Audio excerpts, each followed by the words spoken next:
Olá, professor Lucas Moraes, e hoje vamos resolver a questão número 26 do 22º exame da OAB, que é a primeira prova do ano de 2017.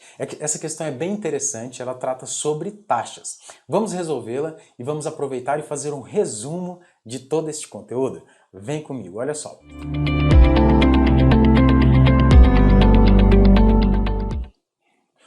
O município X instituiu taxa a ser cobrada exclusivamente sobre o serviço público de coleta, remoção e tratamento de lixos e resíduos provenientes de imóveis. Portanto, aqui está o meu fato gerador da taxa. Fato gerador da taxa, que já vamos falar sobre ele. A igreja ABC, com sede no município X, foi notificada da cobrança da referida taxa. Sobre a hipótese apresentada, assinale a alternativa correta. Quem já assistiu às minhas aulas sabe que eu tenho um slide que resume tudo sobre taxas e eu fiz uma promessa para vocês, que com esse slide você resolve qualquer questão sobre taxas. Vamos olhar qual é esse slide? Olha só, primeira coisa que você tem que saber sobre taxas, que a competência é comum, pode ser cobrada pela União, pelo Estado, pelo Distrito Federal e pelos municípios no âmbito de suas respectivas atribuições, que tem dois fatos geradores, ou seja, o exercício regular do poder de polícia, que é uma limitação aos direitos individuais, tá? Ou a utilização efetiva ou potencial de um serviço público específico e divisível. Portanto, só posso cobrar taxa se o serviço público for específico e divisível, ou seja, entregues em unidades autônomas de intervenção. E divisível, específico, entregues em unidades autônomas de intervenção. E divisível, o contribuinte ele recebe de maneira individualizada este serviço público. Se for o contrário disso, ou seja, se for um serviço público universal, entregue como um todo para todos os cidadãos, de forma não fracionada, eu estou falando de serviço público universal e eu não posso cobrar taxa, tá certo? Portanto, em razão disso, taxa de coleta de lixo, que é o nosso enunciado, o STF define como constitucional, súmula vinculante número 19. Por esta razão, taxa de iluminação pública, taxa de segurança pública, taxa de varrição de ruas e taxa de manutenção de estradas são inconstitucionais por se tratar de serviço público universal, tá certo? Também, mesmo sendo específico e divisível, são serviços públicos de utilização compulsória. Se for um serviço público específico e divisível, mas de utilização facultativa, bilateral, regido pelo Código de Defesa do Consumidor, não estamos falando em direito tributário, estamos falando em Código de Defesa do Consumidor, relação contratual. É o exemplo da tarifa de água, tarifa de energia, tarifa de transporte coletivo. Sugiro a leitura da súmula 545 do STF, que diferencia taxas de tarifa. Muito importante. Também taxas. Devemos sempre lembrar da utilização efetiva, ou seja, passou o caminhão de lixo lá na porta, tinha lixo e ele levou, ou da utilização potencial. O caminhão passou lá na porta da residência, mas não tinha lixo. Tem que pagar a taxa do mesmo jeito pela utilização potencial, exatamente porque isso gerou um custo para o poder público. Outro elemento de taxa muito importante, ente federativo prestou, ele pratica o fato gerador, tem um custo e essa taxa existe exatamente para repor esse custo. Portanto, taxas têm caráter de contraprestação, isso deve refletir na sua base de cálculo. Inconstitucionais as taxas cuja base de cálculo esteja mirando, apontando para o patrimônio, para a renda do contribuinte. Isso não reflete o custo que o ente federativo teve com a prática do fato gerador. Portanto, deve haver uma relação, ou seja, deve haver uma correspondência entre o valor exigido da taxa e o custo da atividade estatal. Portanto, artigo 145, parágrafo 1º da Constituição Federal, é vedada que a base de cálculo de taxa seja idêntica à da base de cálculo dos impostos, embora possa um ou outro elemento serem iguais, conforme permissivo da súmula vinculante número 29 do STF. Também são inconstitucionais taxas, cuja base de cálculo é calculada com base no faturamento da empresa, base de cálculo é calculada com base no número de funcionários, na atividade da empresa, com base em um percentual do capital social de uma empresa, tá certo? Isso é tudo sobre taxa. Peço atenção especial, súmula vinculante número 19, reconhecendo a constitucionalidade da taxa de coleta de lixo. Súmula 670, similar, idêntica, né, à súmula vinculante 41 do STF, inconstitucional taxa de iluminação pública, face ao seu caráter universal. Súmula 545 do STF, que diferencia taxa, direito tributário, de tarifa, utilização facultativa de um serviço público regido pelo Código de Defesa do Consumidor. Também a súmula vinculante número 29 do STF. Embora seja proibido que a base de cálculo da taxa seja idêntica à do imposto, esta súmula permite que alguns elementos sejam similares, por exemplo, a metragem de um imóvel, tá certo? Vamos voltar para o nosso enunciado. Olha só que bacana, né? O município X, portanto, eu estou correto, competência é do município para a cobrança de uma taxa de coleta de lixo. Qual é o fato gerador? É um serviço público específico e divisível, tá? E quem fala isso é a súmula vinculante número 19, obviamente, do STF, que reconheceu a constitucionalidade da taxa, tá certo?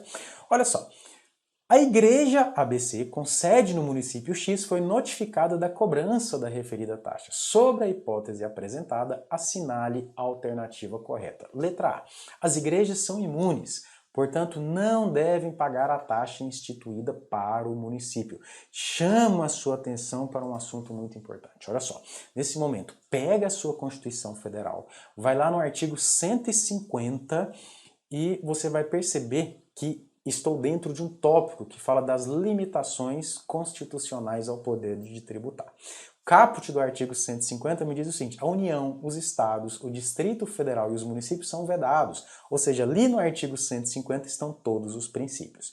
Inciso 1, princípio da legalidade. Inciso 2, princípio da isonomia. Inciso 3, princípio da irretroatividade e anterioridade anual e nonagesimal. O inciso 4, princípio da vedação ao confisco. Inciso 5, princípio da não limitação ao tráfego de pessoas e bens. Todos esses incisos, do 1 ao inciso 5, têm uma característica em comum, que às vezes passa batido. Todos eles usam a palavra tributos. Isso significa que todos eles fazem referência a todas as espécies tributárias. Todos eles se referem a impostos, taxas, contribuições de melhoria, contribuições sociais, empréstimos compulsórios.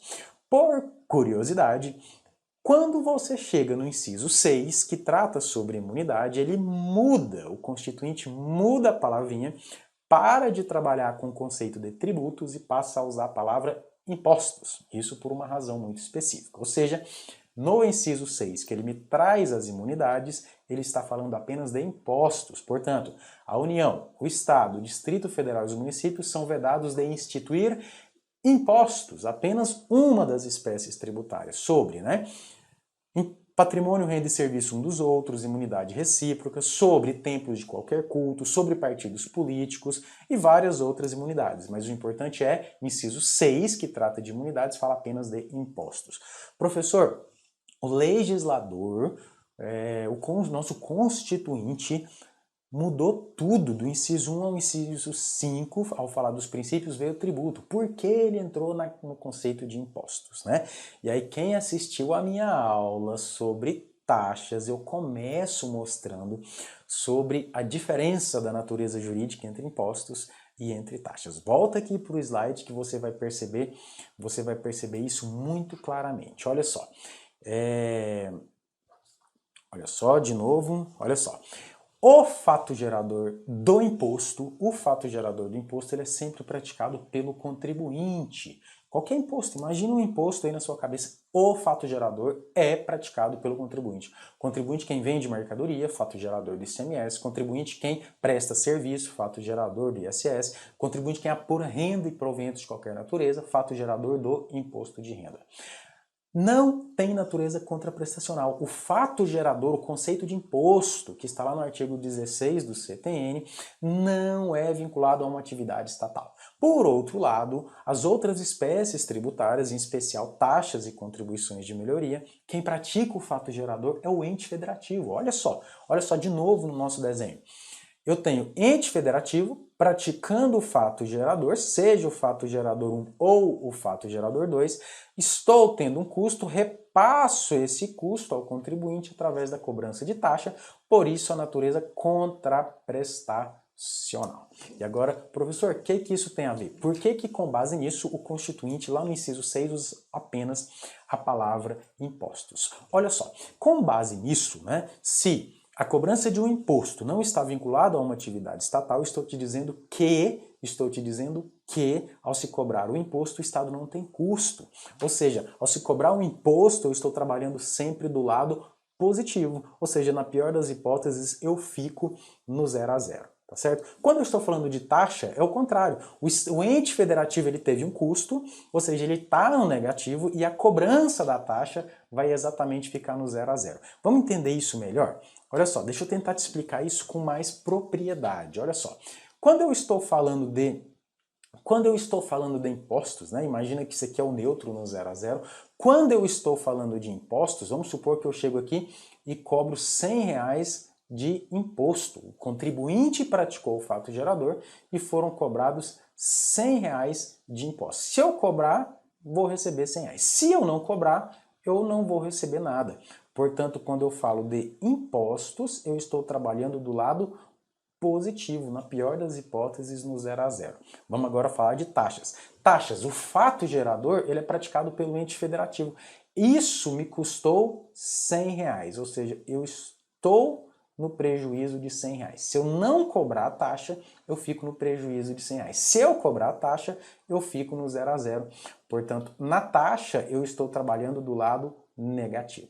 Portanto, não cobrar imposto é muito diferente de não cobrar taxa. Não cobrar imposto significa que eu vou ficar no 0 a 0.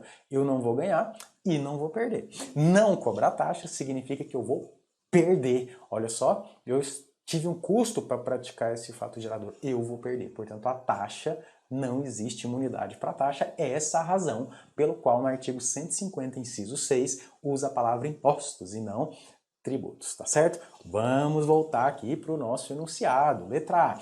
As igrejas são imunes. Perfeito, as igrejas são imunes. Templo de qualquer culto está lá no artigo 150, inciso 6. Portanto, não devem pagar a taxa instituída pelo município. Absolutamente errado. Imunidade apenas para impostos. E o mais importante, você entendeu o porquê disso. Letra B. A taxa é inconstitucional? Não, ao contrário disso, vimos que a taxa é constitucional, pois não é específica e divisível, vimos que ela é específica e divisível, isso tudo chancelado pelo STF, súmula vinculante número 19. Letra C, a taxa é inconstitucional, uma vez que os municípios não são competentes para instituição de taxas de serviço público, pelo contrário, vimos taxa, competência comum, todos os entes federativos podem cobrar no âmbito de suas respectivas atribuições. Cabe ao município fazer a coleta do lixo, ele tem um custo e ele vai cobrar do contribuinte. Letra C, absolutamente errada em absolutamente todos os seus elementos. Letra D, a taxa é constitucional? Sim, mais uma vez, súmula vinculante 19 do STF. E as igrejas não são imunes. Ok, elas não são imunes em relação à taxa. Professor, mas lá no artigo 150, inciso 6, a linha B, estão mencionadas as templos de qualquer culto, está lá dentro as igrejas. Está para impostos, apenas para impostos, e você entendeu a razão disso, tá bom? Volta aqui e lembra que taxa eu trabalho do lado negativo, impostos do lado positivo. Não cobrar impostos eu estou no 0 a 0, não cobrar taxa eu estou no prejuízo. Portanto, imunidade apenas para impostos. É o que está escrito aqui para vocês, tá certo? Portanto, o nosso gabarito está aqui fácil para vocês, é a letra D, questão número 26 do 22º exame da OAB. Questão muito fácil, revisamos tudo sobre taxa e até nossa próxima questão, nosso próximo conteúdo, tá certo? Um grande abraço para todos vocês.